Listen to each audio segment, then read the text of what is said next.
The night was quiet, the kind of calm that wraps the streets in an eerie stillness. A man hobbled down the sidewalk, his weight supported by a pair of battered crutches. His steps were slow, deliberate, his breath visible in the cool night air. He seemed vulnerable, an easy target. Watching from the shadows, a group of thugs exchanged knowing glances. To them, this was just another opportunity, another helpless victim. But appearances can be deceiving. As the group approached, their voices filled the empty street with taunts and cruel laughter. The man didn't flinch. Instead, he paused, steadying himself against his crutches, his back still turned to the oncoming threat. The air grew thick with tension, every step they took toward him tightening the knot of suspense. Just as the first thug reached out, confident in their advantage, the man turned slightly, revealing a glint in his eye that no one expected. What happened next would shock everyone, most of all, the thugs who thought they'd found easy prey. Stay tuned, because this is a story about courage, resilience, and a moment that changed everything. The man on crutches stood frozen for a moment, his head slightly turned toward the gang of thugs. They didn't notice the subtle shift in his stance, mistaking his calm demeanor for fear. One of the men, tall and broad-shouldered, moved closer, sneering as he reached out to grab the man's arm. "Where do you think you're going, old man?" The thug mocked, his tone laced with malice. Without a word, the man shifted his crutch slightly, angling it just enough to surprise the attacker.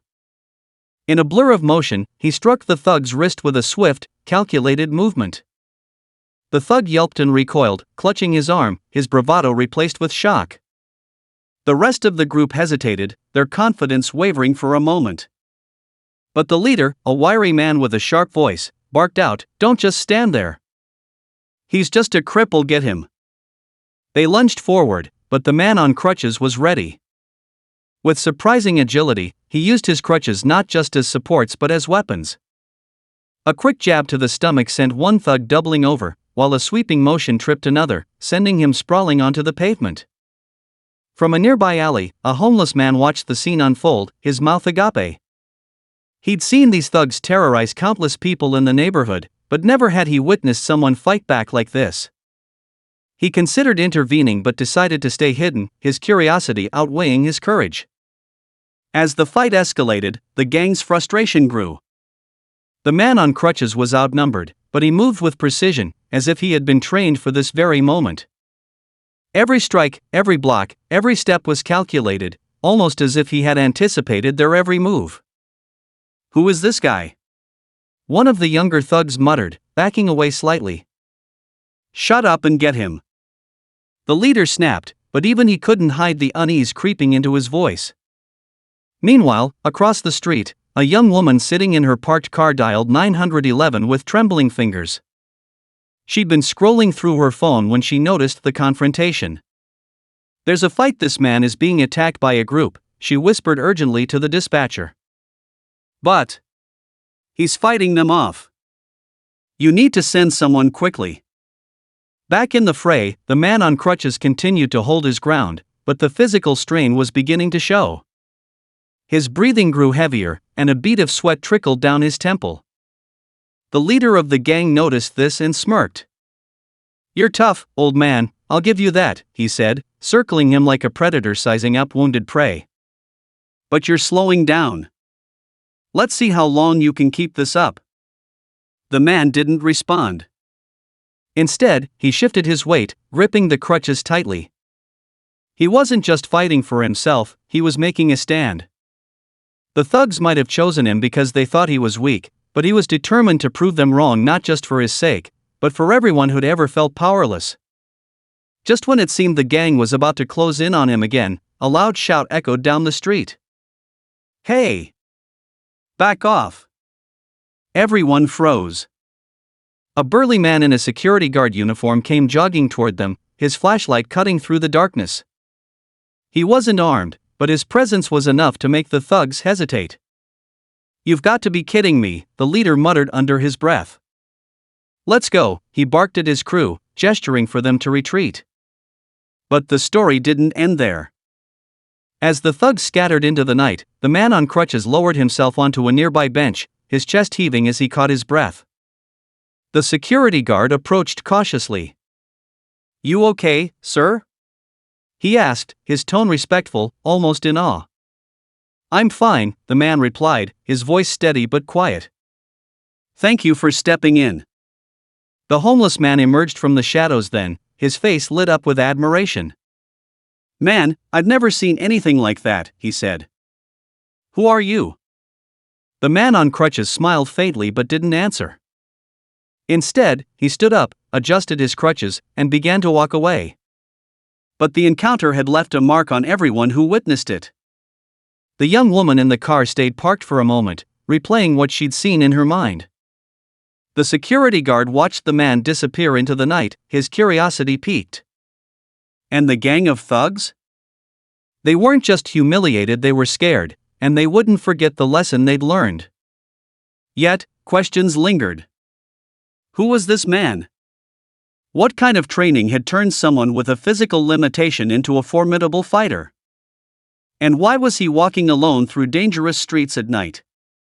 The answers lay hidden, just like the man himself, in the shadows of a story that was far from over.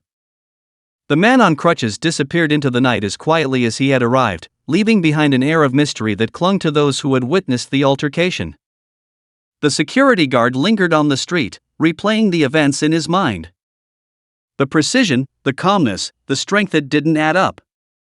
A man who appeared vulnerable had single-handedly taken down a gang without breaking a sweat. Questions swirled, but there were no answers. The young woman in the car finally started her engine, still shaken but inspired by what she'd seen. As she drove home, she thought about how often people are underestimated based on appearances. She'd witnessed something extraordinary, and it stirred a sense of determination in her to stop letting fear dictate her own life. The gang of thugs, nursing bruises and battered egos, regrouped in a dimly lit alley several blocks away. Their leader, still seething with anger, paced back and forth, his mind racing. "This isn't over," he growled. "Nobody makes fools of us and gets away with it." But his crew wasn't as convinced. The younger thug, the one who had hesitated during the fight, finally spoke up.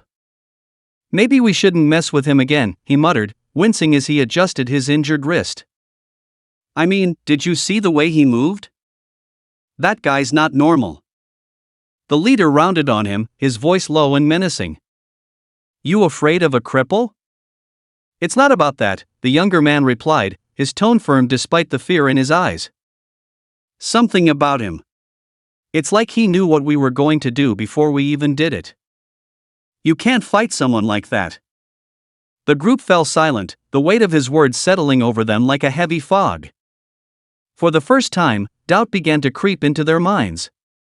Maybe they had underestimated not just the man, but the world itself, a world that could turn the tables when least expected. Meanwhile, the man on crutches made his way down a quiet street, his mind unusually still. He wasn't proud of what had happened, but he wasn't ashamed either. He had spent years learning how to defend himself, not because he wanted to fight, but because he had no choice. Life had thrown obstacles at him more than most people could imagine, and he had learned to adapt, to overcome, to survive. Tonight was just another chapter in a story he never intended to tell. As he approached his modest apartment building, he noticed a figure waiting by the door. It was the homeless man who had watched the fight from the shadows. He looked nervous, shifting from foot to foot, but his eyes lit up when he saw the man approach. "Hey," the homeless man said, stepping forward. I just wanted to say thank you for what you did back there." The man on crutches paused, studying him for a moment. "You don't owe me thanks," he replied. "I just did what anyone should do." "Yeah, well, not everyone would have done it," the homeless man said, his voice earnest. "Those guys have been terrorizing this neighborhood for months. People are scared of them. But you stood up to them. You showed them they're not invincible." The man nodded slightly, acknowledging the words but saying nothing. He moved to unlock the building door, but the homeless man stopped him with a question. "Who are you?" For a moment, the man considered brushing him off, keeping his secrets locked away. But something in the homeless man's eyes, something hopeful, almost desperate, gave him pause. I'm just someone who's had to fight a little harder than most, he said finally. But that doesn't make me special. It just makes me prepared. The homeless man nodded, as if the answer made perfect sense. Well, whatever you are, you gave people hope tonight. That's more than most can say. With that, the man on crutches disappeared into his building, leaving the homeless man to reflect on the unexpected encounter. The next day, the story began to spread. The young woman who had witnessed the fight couldn't keep it to herself. She told her co-workers, who passed it on to their friends, and soon the tale of the man on crutches had become something of a legend in the neighborhood. People whispered about him at cafes and street corners, each retelling adding a new layer of mystery. Some said he was a former soldier, others claimed he was a martial arts master, and a few even speculated he was some kind of vigilante. The gang didn't dare show their faces in the area for weeks. Their leader, still nursing his bruised ego, tried to convince himself that it was just a fluke, that the man had gotten lucky. But deep down, he knew the truth: they had been beaten, and there was no undoing the damage to their reputation. As for the man on crutches, life went on much as it had before. He went to work, ran his errands, and kept to himself. But something had shifted. He began to notice the way people looked at him, not with pity or suspicion, but with respect. It was an unfamiliar feeling, but not an unwelcome one.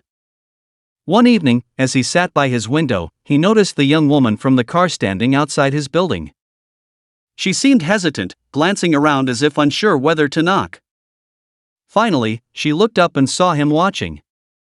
Taking a deep breath, she called out, "I just wanted to say thank you for what you did that night." He nodded, acknowledging her words but not inviting further conversation. She lingered for a moment, then smiled and walked away. As the days turned into weeks, the man began to realize that his actions had created ripples in the community. People seemed braver, more willing to stand up for themselves and for each other. The neighborhood felt safer, not because the danger had vanished, but because fear no longer had the upper hand. In the end, the man on crutches remained a mystery, his past and his skills shrouded in secrecy. But his impact was undeniable. He had shown that strength isn't always visible, that courage doesn't depend on physical perfection, and that even the most unassuming person can change the course of a moment and a community. And as he stepped out into the night once more, his crutches tapping softly against the pavement, he knew that his story was far from over. Somewhere, someone else would need a reminder that appearances can deceive, that resilience can triumph, and that sometimes, the most unexpected heroes walk among us.